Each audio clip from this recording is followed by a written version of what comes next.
think more cardio is in order. There's a whole pile of elk down here. I can't see how many. Okay. At least 10 of them or so that are bouncing through the trees. I don't know where they're going, but I think we're gonna scoot down here and at least get to this ridge. And we'll be close to shooting distance. We can probably shoot from here, but okay. There'll be no filming right now. We need to shoot.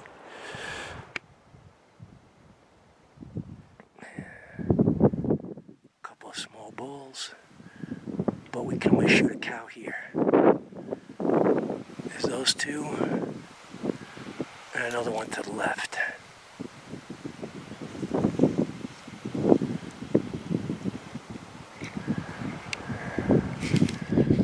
So we got some bulls.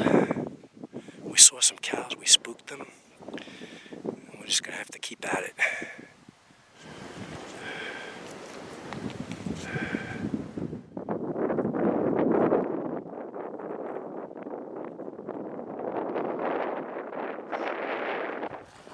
So no luck today. We did see some elk, but didn't find the herd of cows we were looking for. So my professional guide, Chad Hedges, the man, the myth, the legend, has switched gears, and now we're going to hunt deer on the way out. We both have B tags, doe tags for this area, and we both have our general tag if we see a really nice buck.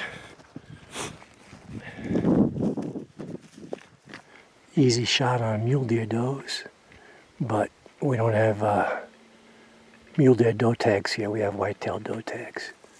So these guys all go. Pass. They don't taste as good anyway. No luck on the elk today. Chad had to leave a little bit early. It's Halloween, and him and his wife are taking his little kids out trick-or-treating. So I'm going to finish the night tonight by myself here, looking to fill a white-tailed doe tag or a white-tail or a muley buck. It's a little bit of a long shot, but here's my area.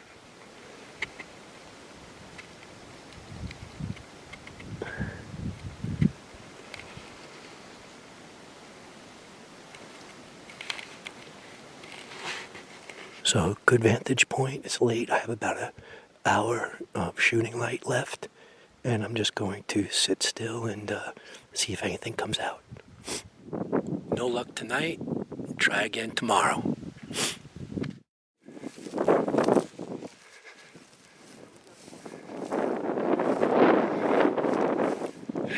Day 2.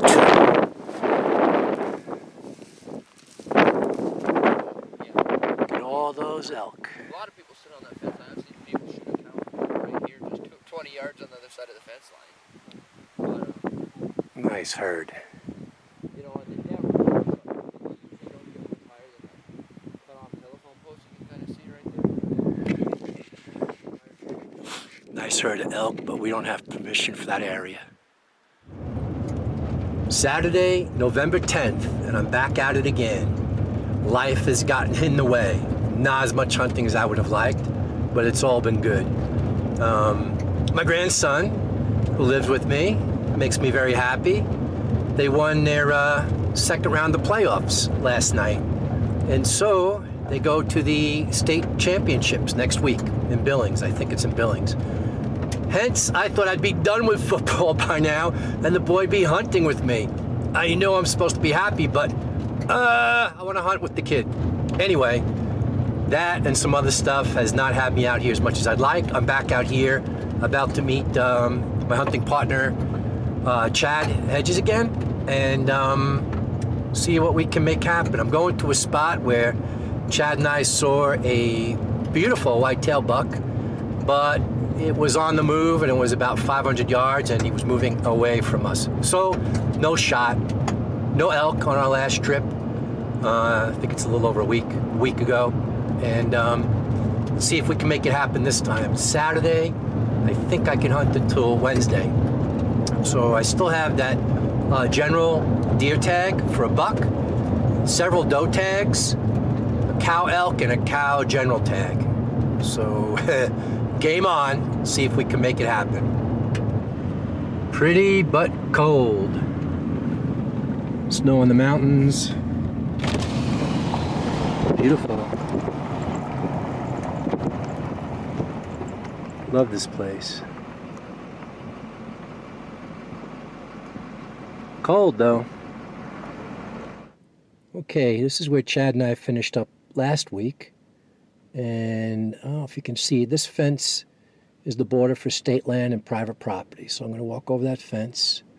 And if you can see out in that field, there's a long coulee. We found it on a map that cuts right across diagonally the state property. That's where we jumped the big buck. When it was running, it was 500 yards and yada yada. No shot. So that's where I'm going to walk now. And Chad's on his way out here. He had the kids. So his wife just got home. He's going to meet me and maybe pick up the other end of the coulee and work towards me. Okay, Chad, predictions for tonight on the video. Hopefully deer backstrap. Deer backstrap. It's not looking good so far. Every time you bring that camera up, we don't shoot anything. Chad's prediction is to leave the camera home. Every time I bring the camera, we don't shoot anything. Every time I leave the camera home, we're successful. So we strive and get an early jump on some elk hunting today. We saw a herd. Chad saw a nice herd yesterday. And still 15 minutes before shooting lights, we're just trying to get in position. It's cold.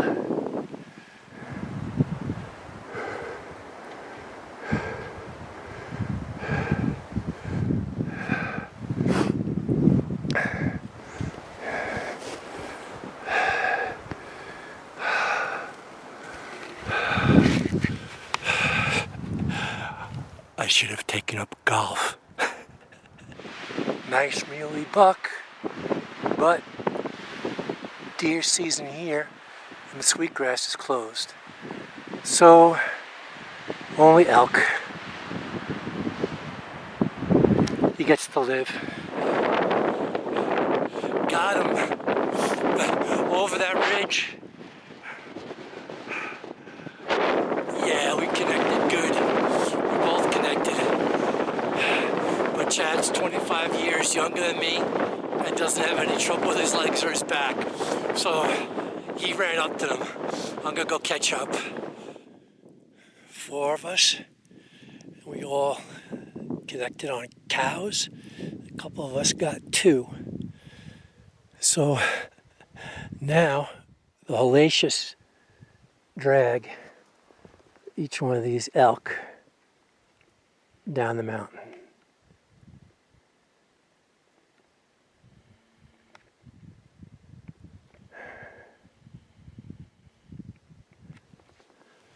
Now the work begins. We won't get them all down tonight. We'll have to come back in the morning. Holy cow.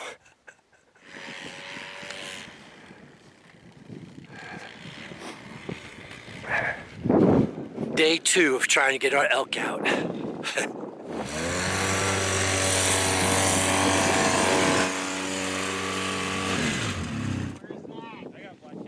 How's that for a successful hunt? That's good. You're the man, Eric. It doesn't get any better than that, I don't. Dang. What did you figure it was yesterday, 12? November the 12th. Wednesday morning, about 9:30. 2 days, almost 48 hours from when we shot those elk. And I'm just about to drop the last carcass in the dump here at the farm. And I am shot. I have to keep hunting with younger and stronger guys, or I have to go back to strictly deer because that was just too much for me physically. If I didn't have those other 3 guys with me, no way I could have even gotten 1 elk out by myself. I'm shot. My legs feel like rubber bands. And so here I am at the Matson farm, about to go up there to the dump site, get rid of the last carcass. And oh yeah, as far as butchering goes, I couldn't move last night. My friend Kevin Woods out in Havre that does meat cutting had retired, and I basically begged him to take these last 2 elk. I just couldn't cut anymore. So went to Chad's, boned one out last night, and then I was just shot. And I gotta get back to work, teaching a class at the airport tomorrow night. And that's it. Elk hunt, more successful than I could have ever predicted. Everybody's cow tag was filled. And one thing that was really nice too is we ran into 2 guys, Eric and Jesse. We'd never met before. We were hunting. So we had gone around one side of the mountain, and we got too close to the elk. This is a good story. Too close to the elk, and we had to drop back down and go all the way around this mountain to another draw. And or ridge, if you will, not a mountain, but it was steep. And sidelining, snow and ice was hard. You're slipping as you go. And so we had seen the elk. We'd come around, and as we'd gone all the way around, a half-hour walk, and I was shot already just getting there, we see 2 hunters heading another way across a ridge to the same elk. So we're like, oh man, they're gonna bust them. We're done. We're not gonna get them. So Chad took off. I had to catch up. These 2 hunters had watched us and saw us leave. They thought that we'd either given up or didn't see the elk. When they saw us, Jesse and Eric, when they saw us running up another way, we were still like 20 minutes away from them. They stopped, waved to us to join them so we could all hunt together and jump on that herd and get all those tags filled. So every time you get frustrated and one hunter japs another one and does this and does that, it's not like that. There's still good people out there, run into them all the time. So that's that. Things are good, and I have a date tonight with a bottle of Advil.